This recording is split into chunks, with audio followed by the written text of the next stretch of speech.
$400 million. That's what he earned. Not over a lifetime of quiet investing in about 20 years. With his fists. At his peak, one single night of work paid him $30 million. And in 2003, that same man stood in a bankruptcy court. Tens of millions in debt, unable to pay his bills. This is the story of Mike Tyson's money. How the biggest paychecks in sports history simply evaporated. And I'm telling you now, this is not a story about a reckless celebrity. By the end, you'll see it's actually a story about you and me. Because the exact same leak that drained $400 million is probably running in your account right now, just at a smaller scale. Here's what's coming. One where the $400 million actually went, piece by piece, to the day it all collapsed, and the number in the court filing that shocked everyone. 3, the one sentence Tyson said.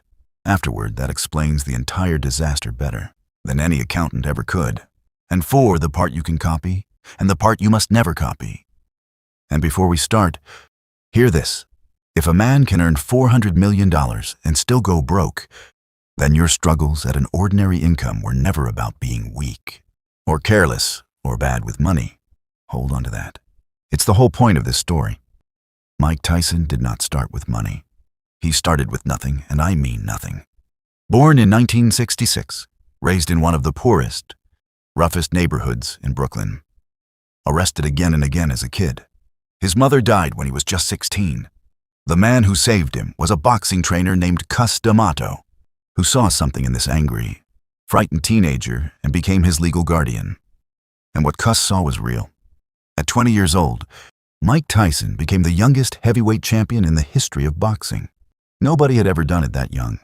Nobody has since. And then the money came. Not like a salary, like a flood. $30 million for a single fight. A television deal worth $120 million. Endorsements, appearance fees. Money arriving faster than most companies earn it. You know how it feels when your salary lands, and for one afternoon, you feel rich? Imagine that feeling, but the number has 7 zeros, and it happens again every few months. So what do you do when money arrives like a flood? If nobody ever taught you to build a dam, you just watch it flow. 6 mansions, one of them had 52 rooms. 52. Around 110 cars. Garages full of Bentleys and Rolls Royces. Bengal tigers as pets, each one reportedly. Costing $70,000. To buy in around $200,000 a year just to feed and care for. A 30th birthday party that cost $400,000.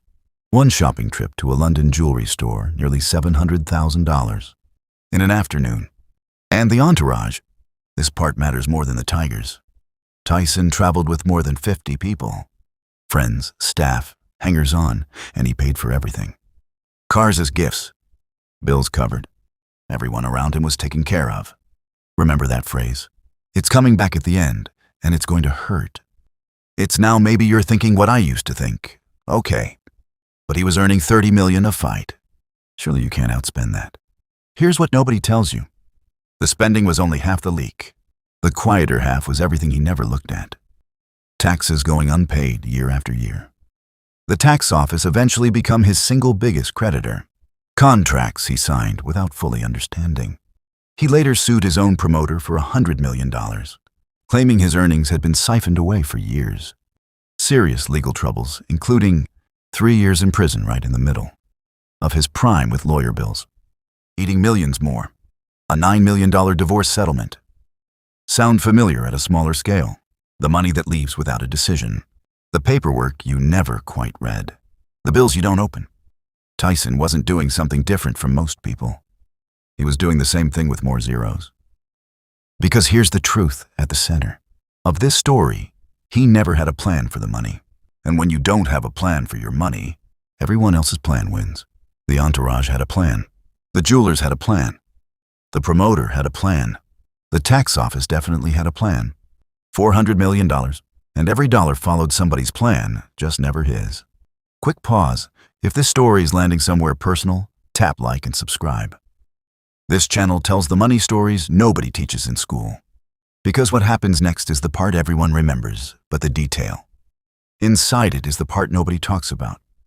August 2003. Mike Tyson the most feared boxer on the planet. The man who earned $400 million files for bankruptcy. The court filing was staggering.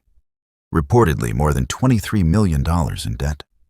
Owed to 246 different creditors.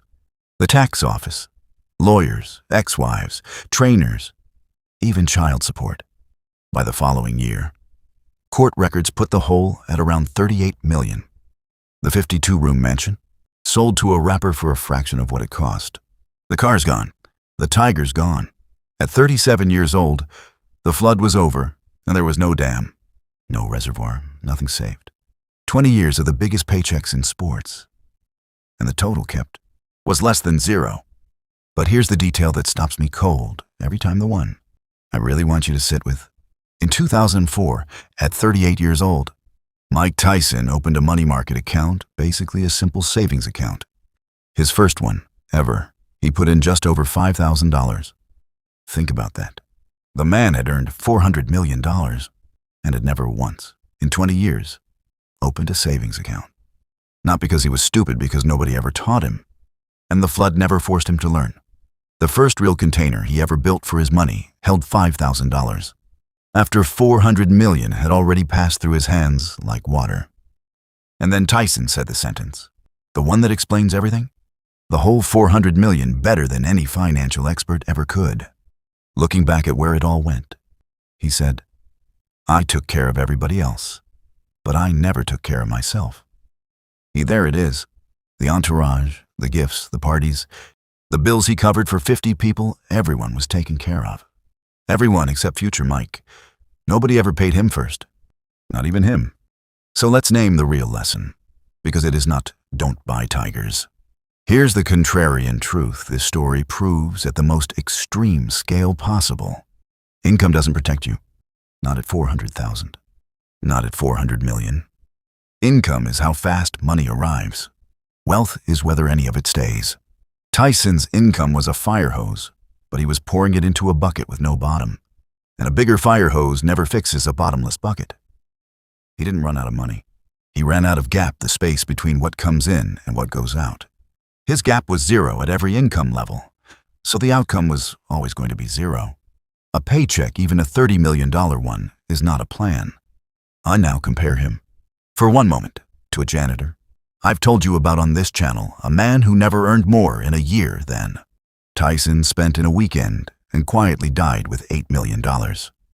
Same country, same decades. The janitor had a tiny income and a system. Tyson had a colossal income and none. The system won. It always wins. I'll link that story after. This one, watching them back-to-back, changes how you see money forever. So what do you actually copy from all this? 3 things, and they work at any income, which is exactly the point. First, pay yourself first, before anyone else gets a plan for your money. Even a small, automatic slice into savings the day money lands. Tyson's $5,000 account at 38 was him learning. This 20 years and $400 million late. You get to learn it today. For free. Second, know where it goes. The unopened bills, the unread contracts. The taxes ignored, the quiet leaks sank him harder than the tigers did. 10 minutes a week, looking at your own. Numbers put you ahead of where a 9-figure earner was. And third, build the gap and guard it as your income grows. Because every raise you ever get will come with an entourage of new expenses asking to be taken care of. Take care of yourself first. He'd tell you the same thing. The tools that help automate your financial journey are linked in the description. Free tools included. And I want to end this story properly because it doesn't end in that courtroom. Tyson rebuilt. Slowly, differently. A podcast. Businesses. Smaller money. Handled more wisely, reportedly worth a small fraction of his peak today. But on his own terms this time. He once said the bankruptcy was financial, never spiritual, that if he did it once, he could do it again. Whatever you think of the man, that part is worth respecting. The comeback wasn't about earning $400 million back. It was about finally taking care of himself. So here's the whole story in one line. The biggest paychecks in sports history couldn't survive the absence of a plan because income was never the thing. The gap was always the thing. And unlike a $30 million fight night, the gap is available to you at your income starting today. So here's my question for the comments, and I genuinely want your answer. If $30 million landed in your account tomorrow, what's the first system you'd set up before spending a single dollar of it? Say it below, because whatever you answer, that's the system you should probably build this week at your actual income. I read every single one. And to see the exact opposite of this story, the janitor with the tiny paycheck who quietly beat every millionaire around him, that video is linked next. Subscribe, tap the bell, and let's grow together.